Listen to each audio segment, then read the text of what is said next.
This may have prevailed, and Sergeant Mokhane is the one that can best. So how do let's have No, but that is irrelevant, Brigadier. Let's have- Why do you factor in what Mokhale could have done? Let's have- Please, just be ethical. Now think you'll be crying that people do not respect you when you yourself don't respect yourself.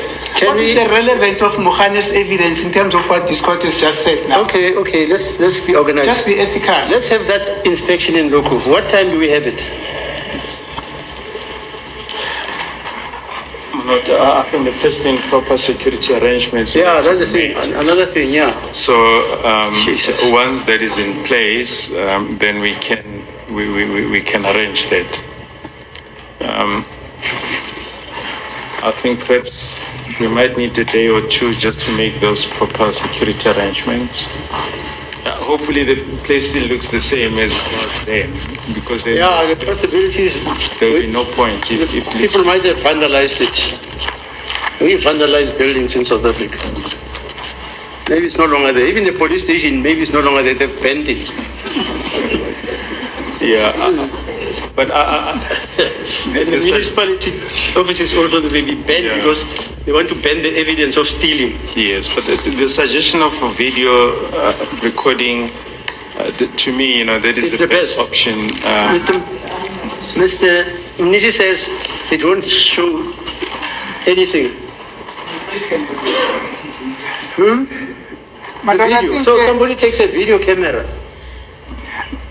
my Lord, I think whilst we're making that arrangement,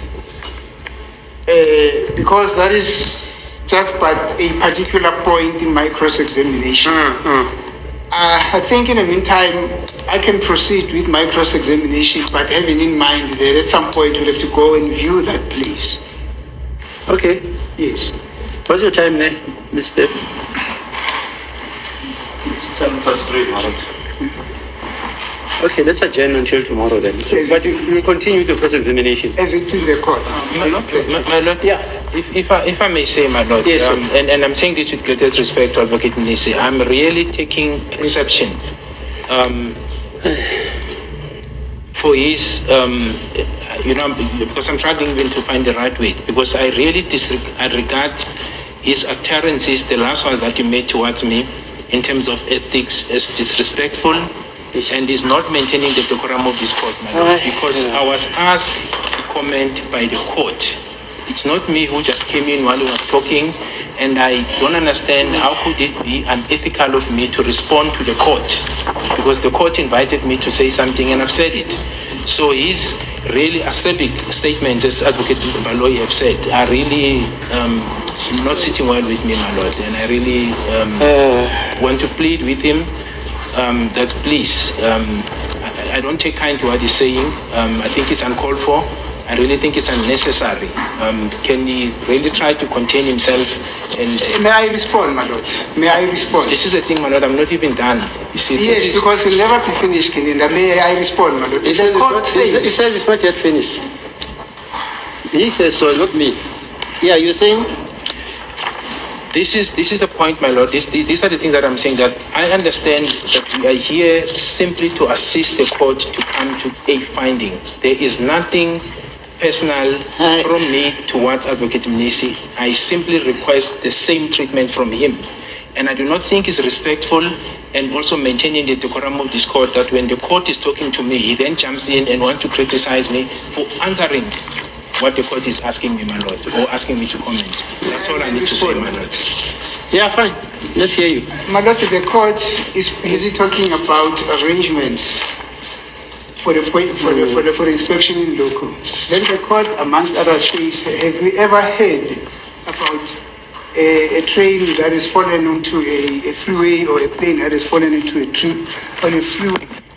That is outside the context of the testimony that we've been busy with. And then there comes Kininda. He says, just like what could have happened to Mokhale when he took accused from filariasis to phosphorus. What was the relevance of that, my Lord? what was really the relevance of it? Because the court was not there. The court is just making a very wide example, which is why I said to Prikatiakinin, can you please be ethical? We don't talk about, this is not the stage at which we're talking about the merits of the, why do we have to factor in that point? What is it that is trying to plant into the mind of the court?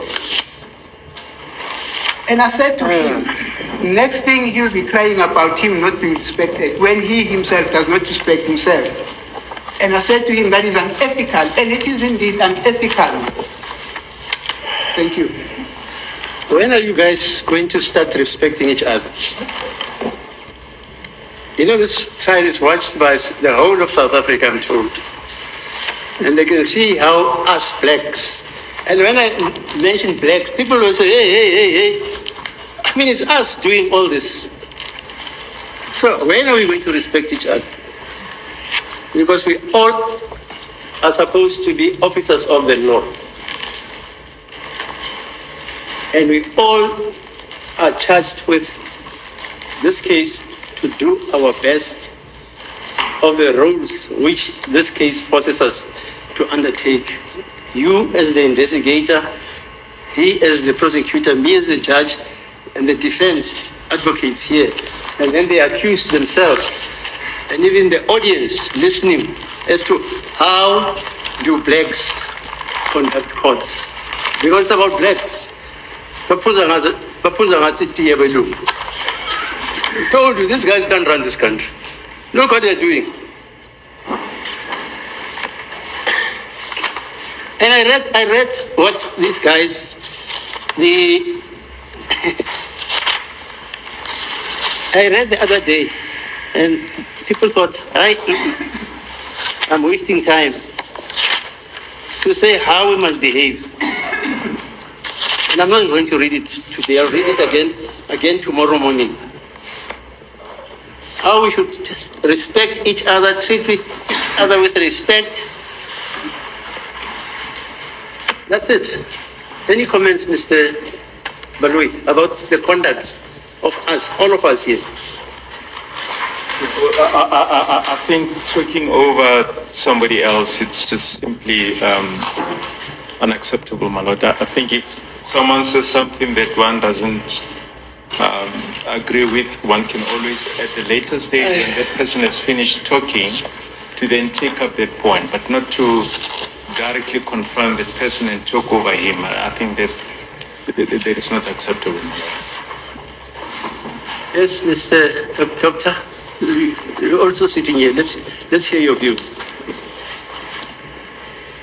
I share the same sentiments that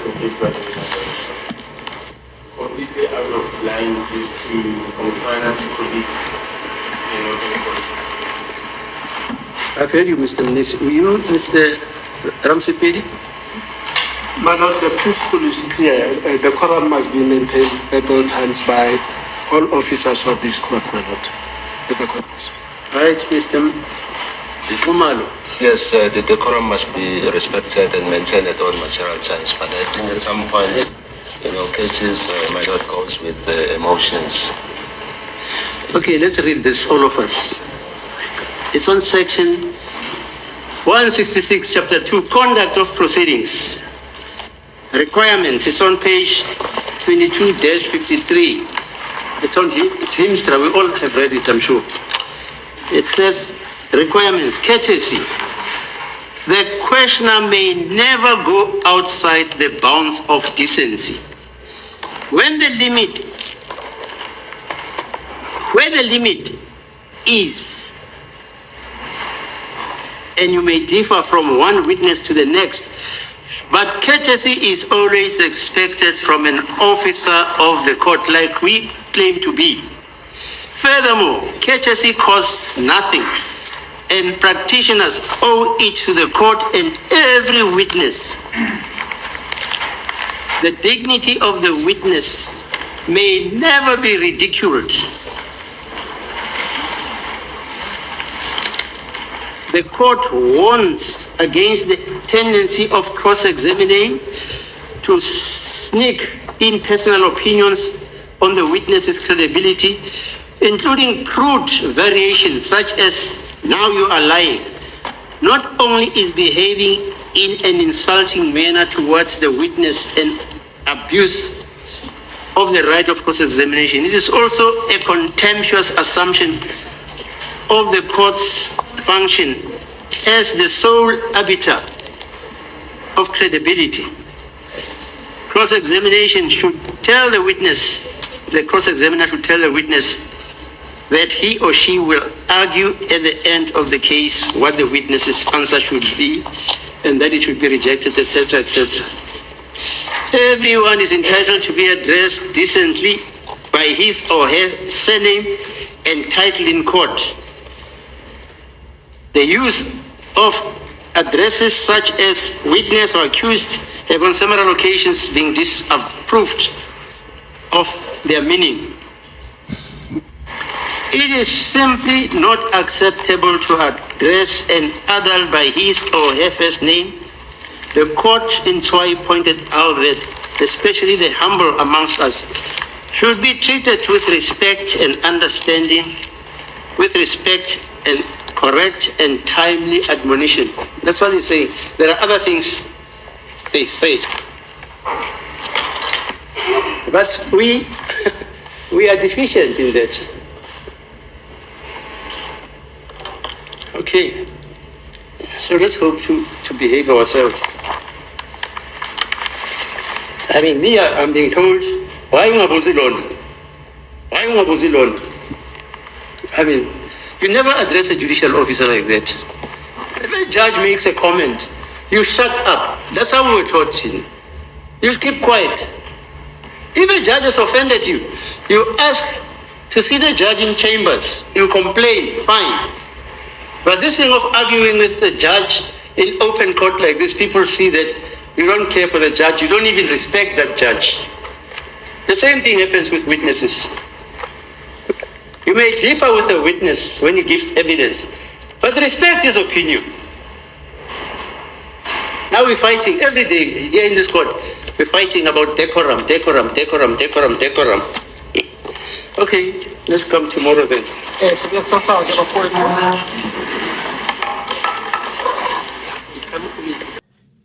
Family, let's talk about Advocate Mnisi. Advocate Mnisi has done a good job.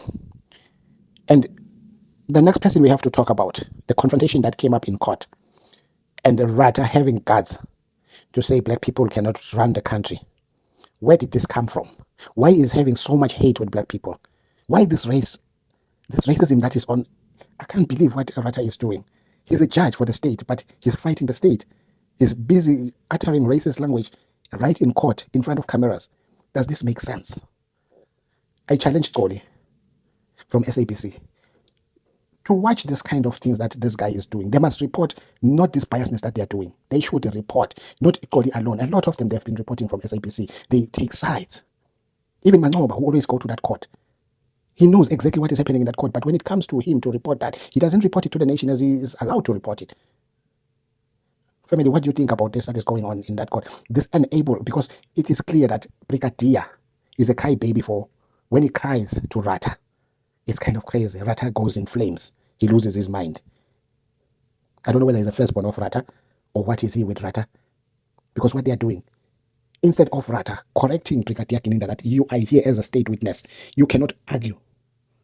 You're here to answer the questions and give evidence as to how did you come about to arrest these 5 accused that are here. That is what he has, not to defend himself, not to argue with the defense lawyers, but it's kind of everyday's thing.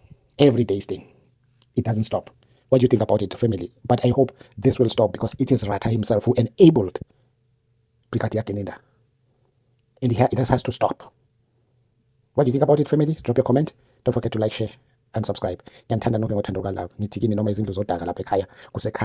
Let's fight for the Miwa family until they get closure as to how their son was deleted in this world by the people that we are to see them one day coming to court. Because the same one we see here in court, we don't believe these are the people. Because DNA excluded them. Gold tooth, none of them had a gold tooth.